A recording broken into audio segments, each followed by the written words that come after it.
अस्सलाम वालेकुम। Okay, so group theory की लेक्चर सीरीज़ का आज हमारा लेक्चर है जी 11। और आज के लेक्चर में हम कुछ बेसिक प्रॉपर्टीज़ हैं, कुछ एलिमेंट्री प्रॉपर्टीज़ हैं ग्रुप से रिलेटेड, उनको डिस्कस करेंगे। ये जो प्रॉपर्टीज़ आपके सामने लिखी गई हैं, ये तमाम ग्रुप में ये बातें कॉमन होती हैं। सो वन बाय वन इनको देख लेते हैं। फर्स्ट करें जी, आपके पास कोई एक ग्रुप है जिसको हमने जी का नाम दे दिया। Let's say we have group जी।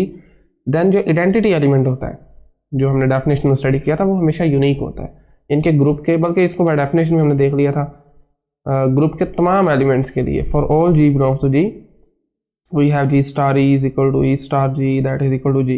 ठीक है, और ये जो ई एलिमेंट हमने लिखा है ये यूनिक होता है तमाम एलिमेंट्स के लिए, यही आइडेंटिटी एलिमेंट होगा। इसी तरह सेकंड प्रॉपर्टी हमारे पास है जी, every element in G has a unique inverse.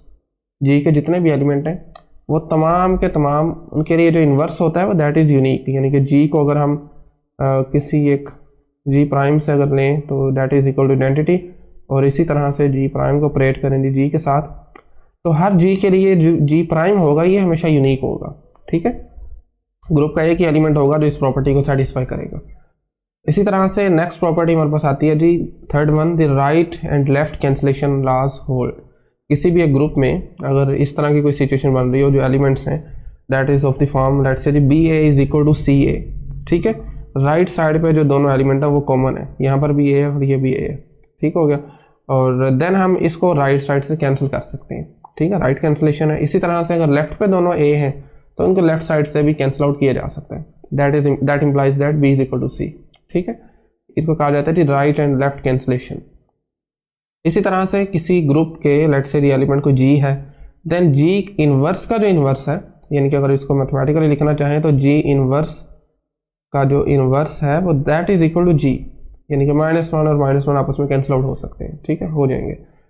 सो इस प्रॉपर्टी का बेसिकली मतलब ये है कि जी इनवर्स का इनवर्स लिया जाए तो वो जी एलिमेंट इटसेल्फ आ जाएगा। इसी तरह से हमारे पास जो इसमें फिफ्थ प्रॉपर्टी आ रही है, इसको कहा जाता है सोक्स शूज प्रॉपर्टी।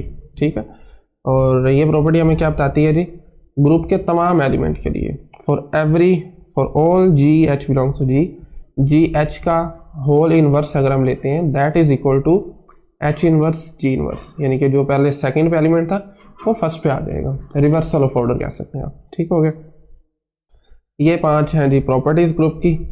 नेक्स्ट भी प्रॉपर्टीज ही हैं, उसको हम एक प्रोपोजिशन का नाम दे देते हैं जी, एक रिजल्ट है एक तरह से।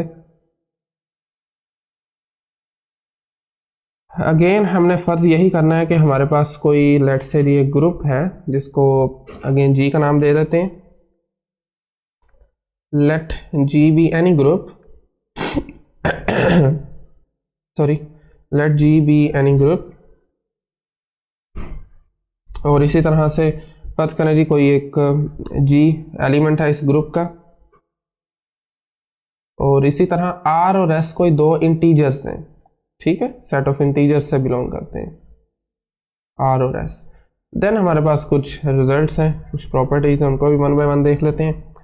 आपके पास अगर जी के एलिमेंट जो हमने लिखा है जी, अगर इसको सम लेट्स से हम जी की पावर आर में लिख सकते हैं, और इसी तरह से इसको जी की पावर एस में कोई ग्रुप के एलिमेंट अगर लिख सकते हैं। ठीक है, ये दो डिफरेंट एलिमेंट होंगे of course, then powers add हो जाएंगी। ये बेसिक जो अलजेब्राइक रूल है वही यहाँ पर भी इम्प्लीमेंट होगा इन केस ऑफ ग्रुप।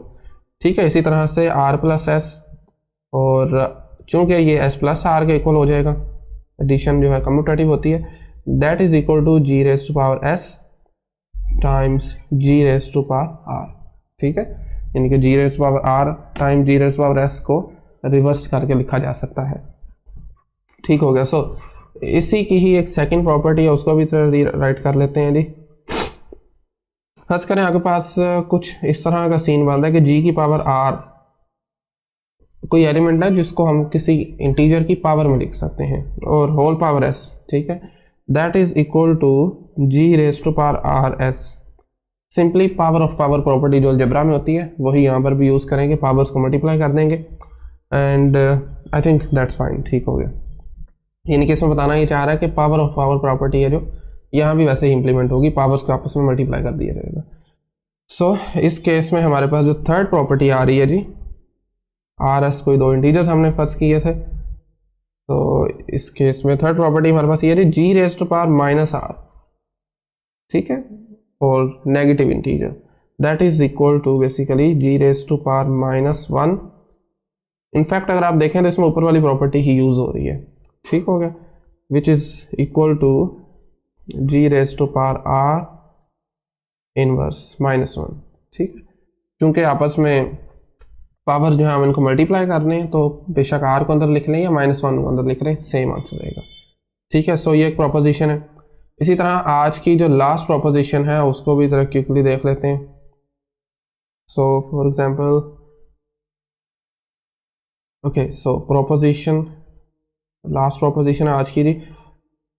फर्ज करें हमारे पास लेट्स से जी कोई एक ग्रुप है, सॉरी जी कोई एक ग्रुप है, ठीक है, कोई भी ऑपरेशन हो सकता है, स्टार, उसको लिख भी लें ना भी लिखें कोई मसला नहीं है, और जी बिलोंग्स टू जी कोई एक एलिमेंट है इस ग्रुप का, ठीक है, small G, be an element लिख लेते हैं जी, be an element of order N. ठीक है, एक ऐसा एलिमेंट है जिसका ऑर्डर एन है, G be an element of order N, यानी कि इसका मतलब क्या है कि n जो है वो लीस्ट पॉजिटिव इंटीजर है such that g raise to power n is equal to e। ठीक है, ये चीज हमारे पास गिवन है, g को एक एलिमेंट है और उसका ऑर्डर हमारे पास जो है वो n है, देन क्या होगा जी, ये स्टेटमेंट जो है ये भी गिवन है हमारे पास, g raise to power r is equal to g raise to power s। g की दो मुख्तलिफ पावर्स हैं जो आपस में सेम कब होंगी, इनके g raise to power r is equal to g raise to power s if and only if, necessary and sufficient condition के साथ हमारे पास, सच दैट जी n अगर आपको डिवाइड करता है, n जो g का ऑर्डर है वो अगर r माइनस s को डिवाइड करता है, ठीक है, अगर n जो है वो r माइनस s को डिवाइड करता है, then g raise to power r, g की पावर r और g raise to power s ये दोनों सेम होगी। ठीक हो गया, बेसिकली ये सेम होगा। इन पर्टिकुलर अगर हम इसको करना चाहें तो क्या कह सकते हैं जी, पर्टिकुलरली इसी का एक पर्टिकुलर केस अगर हम डिस्कस करना चाहें तो उसको कुछ यूं लिखा जा सकता है जी, sorry in particular, okay, so we have g raise to power k is equal to 1, g raise to power k is equal to 1 if and only if n divides k। ठीक है, ये नोटेशन भी है n को, यानी कि n divides k इसको लिखने की। सो k का मतलब क्या है जी, n डिवाइड्स k का मतलब क्या होता है बेसिकली, ऑफ कोर्स n छोटा है तो k को डिवाइड कर रहा है ना, तो n हमेशा लीस्ट होगा, अगर कोई और नंबर कर भी रहा है सच दैट कि g अगर फॉर एग्जांपल g की power k equal to identity आ रहा है, 1 का मतलब आइडेंटिटी है इस केस में, ठीक है, तो उसमें हमारे पास क्या होगा, k हमेशा जो है वो n से डिवाइड हो जाएगा।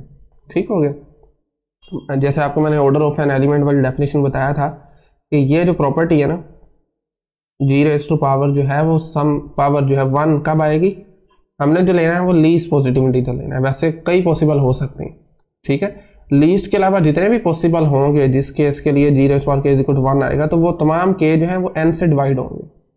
ठीक हो गया, सो ये 3 प्रॉपर्टीज थी। इंशाल्लाह नेक्स्ट लेक्चर में हम कुछ मजीद ग्रुप से रिलेटेड, क्लाइंट फॉर ग्रुप है वो इंशाल्लाह नेक्स्ट लेक्चर में स्टडी करेंगे। ठीक है, सो आई थिंक आज के लिए इतना ही, थैंक यू वेरी मच।